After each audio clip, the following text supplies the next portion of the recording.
है। इस्लाम ही धरती पर पिछड़ों का सहारा है और मानवता न हो जिसमें मानव नहीं दानव है। मानवता न हो जिसमें मानव नहीं दानव है। ये सबके लिए जग में इस्लाम का नारा है।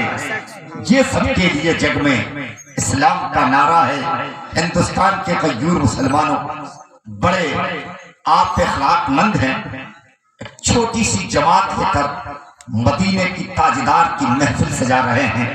हजूर गौसे आजम शेख अब्दुल कादिर जीलानी के नाम से आप इस महफिल पाक को मुनक़्क़िद किया है।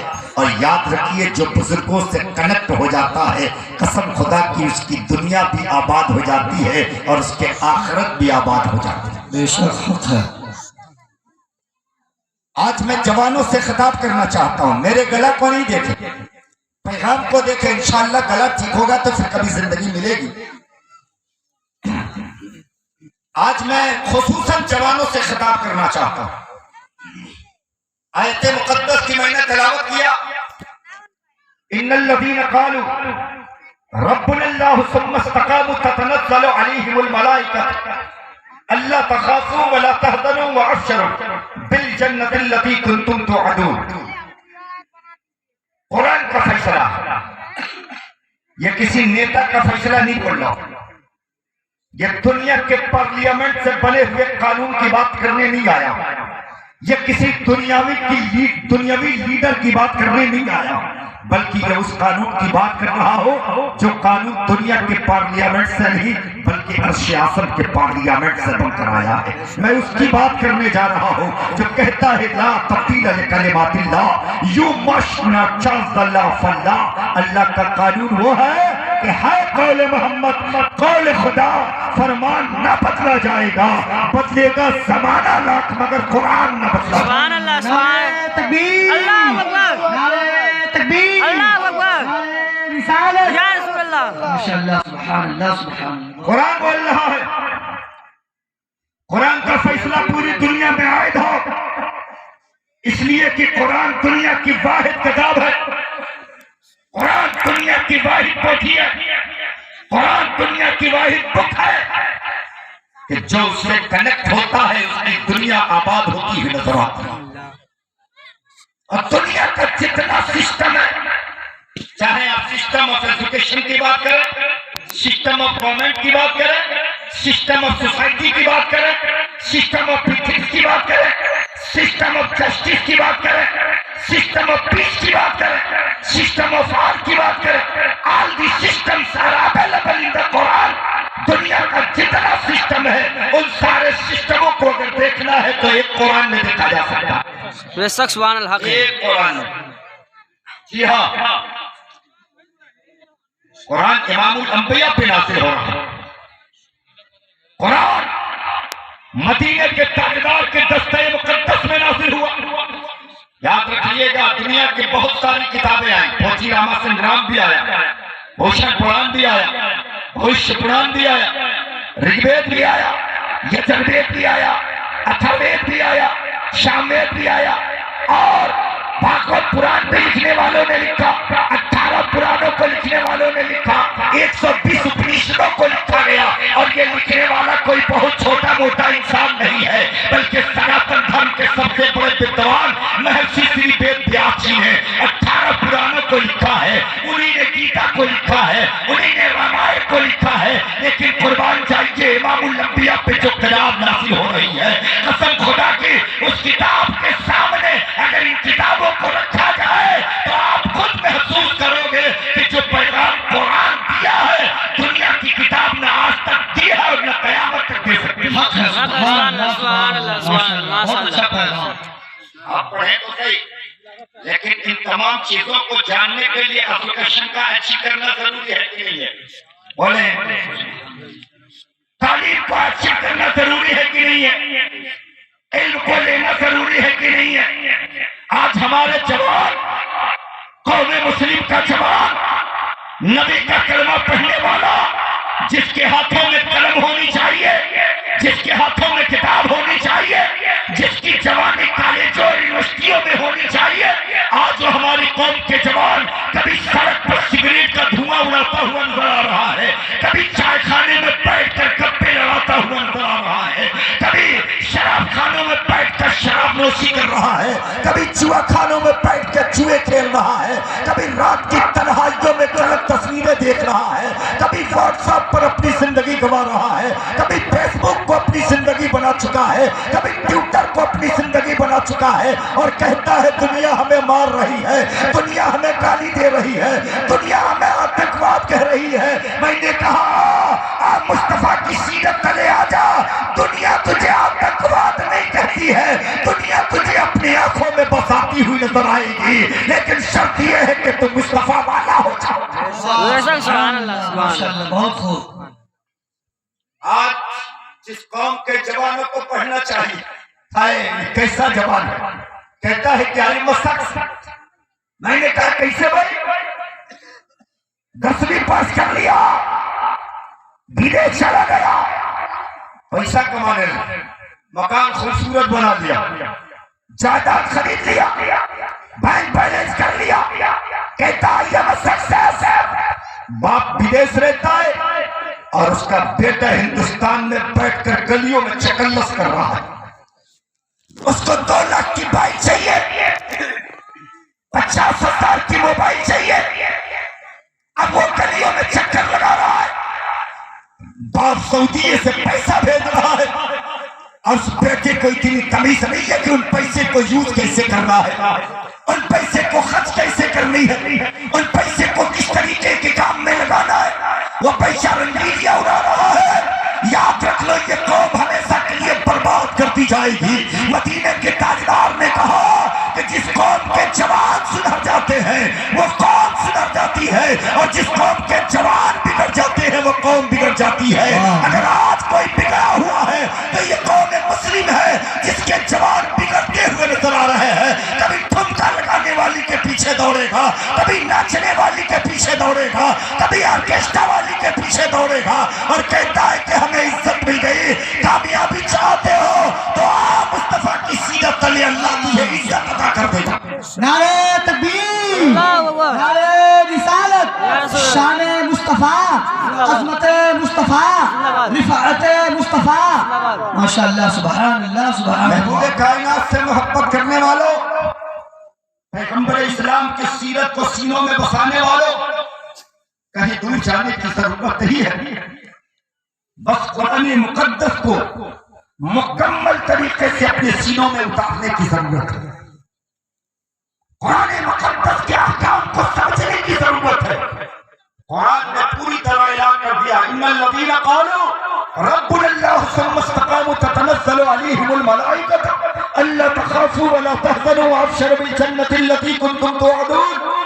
रब ने फैसला सुना दिया कि जो लोग कहते हैं कि हम ईमान लाए अल्लाह पर और फिर उस रस्सी को मजबूती के साथ थाम लेते हैं, तो उन्हें कह दो वो गम न करें, वो खौफ न खाएं, वो डर महसूस न करें।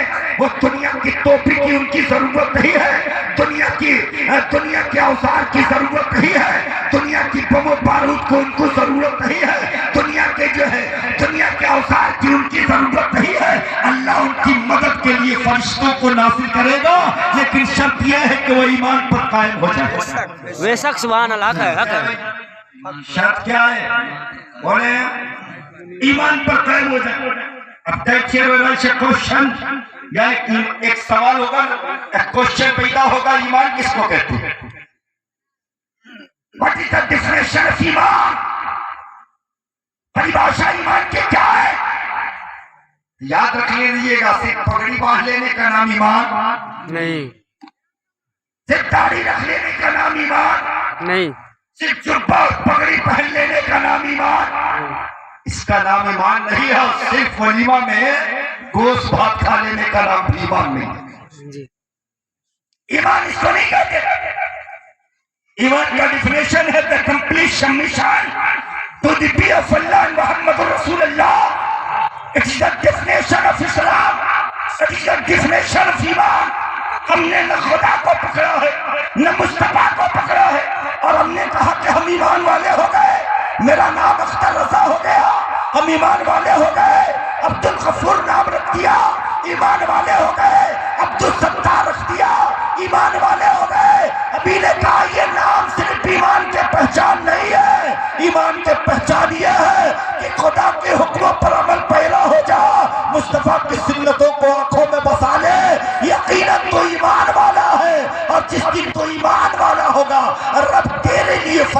को नासिल फरमाएगा। सबका वादा गलत नहीं, इसलिए झूठ बोल ही नहीं सकता, नहीं है जी जी झूठ बोलता है नहीं ना, झूठ नहीं बोलता। ज़ालिकल किताबुल ला रैब फीह, ये वो किताब है कि इसमें शक व संदेह की गुंजाइश ही नहीं है। खुदा झूठ नहीं बोलता, खुदा की किताब झूठ नहीं बोलती। 63 साल जिंदगी मुस्तफा ने अपनी पेश किया, कोई एक लम्हा तो बताए कि नबी ने झूठ बोला। तारीख से पूछो, मेरे पैगंबर की जिंदगी से पूछो। अकाईद दो आलम जिस वक्त मक्का मुकर्रमा में पैदा हुए, तारीख बताऊं, ज़हन खोल के रखिएगा, बिल्कुल तारीखी जुमला बोलने जा रहा हूं। मेरे नबी ने इस कौम को क्या पैगाम दिया है। मेरे नबी जब मक्के में पैदा हुए, उस वक्त पूरे मक्के में 16 से 17 लोग एजुकेटेड थे। कितने लोग थे? 16 आप अंदाजा लगाओ, पूरा मक्का की बात कर रहा हूं। कितने लोग पढ़े लिखे थे? 16 से 17 लोग। आप अंदाजा लगाओ मुसलमानों क्या हालात था उस जमाने का, क्या सिचुएशन थे। और एजुकेशन का न होना, इंसान अपनी बेटियों को दफन कर रहा था, इंसान महिलाओं का सम्मान नहीं कर रहा था, इंसान बेवाओं को अभागन बना के छोड़ा था, इंसान बड़ों की कदर नहीं कर रहा था, इंसान छोटों पर शफकत नहीं कर रहा था, इंसान बच्चों के साथ हमदर्दी नहीं कर रहा था, इंसान अपने माँ के साथ सेना कर रहा था, इंसान अपने पड़ोसियों के साथ सेना कर रहा था। अल्लाह सबक एजुकेशन का न होना इंसानी बुराइयों को मक्के में पैदा कर दी थी। लेकिन कुर्बान जाओ, जब मदीने का ताजदार आता है, जब इमामुल अंबिया आते हैं, जब कायनात का मौला आता है, जब पूरी दुनिया का मसीहा बनकर मदीने का ताजदार मक्के में जन्म लेते हैं, तो तारीख यही बताती है कि जब नबी पर पहला कुरान नाजिल हुआ, कुरान की पहली आयत नाजिल हुई, तो न नमाज पढ़ने को पैगाम दिया, न रोजा रखने को पैगाम दिया, न ज़कात देने को पैगाम दिया, न हज करने को पैगाम दिया। अगर सबसे पहला पैगाम कुरान में दिया था तो कहा था इक़रा बिस्मि रब्बिकल लज़ी खलक़ल इंसान मिन अलक़ इक़रा व रब्बुका अकरमुल लज़ी अल्लम बिल क़लम। सुभान अल्लाह, सुभान अल्लाह, माशाअल्लाह। पैगाम कुरान है। कुरान ने दुनिया को सबसे पहला पैगाम दिया तो कहा इक़रा। इक़रा के माने क्या होते हैं? हमारी सबसे बड़ी मजबूरी तो यह है कि हमारा बच्चा भी कुरान पढ़ता है, हमारी माएं भी कुरान पढ़ती हैं, हमारी बहनें भी कुरान पढ़ती हैं, हमारे बाप और दादा भी कुरान पढ़ते हैं, लेकिन पढ़ते हैं समझते नहीं है। सबसे बड़ी मजबूरी है हमारी। हम नहीं समझते हैं क्या मुफ्ती है, हमें कुरान पढ़ना भी नहीं आता, और अगर कुछ इधर उधर करके पढ़ भी लिए तो समझना भी नहीं जानते, लेकिन उसके बावजूद मस्जिद में जाते हैं तो मुफ्ती बन जाते हैं। इमाम साहब पीछे रहिए। हमने अपने रहबरों को बुला दिया, रहबरों के पैगामों को बुला दिया, रहबरों की सीरत को बुला दिया। पैगंबर इस्लाम ने कहा कुरान पढ़ो और कुरान मुकद्दस को समझो। कुरान ने कहा इक़रा, क्या मतलब? वो पढ़। क्या मतलब? वो पढ़।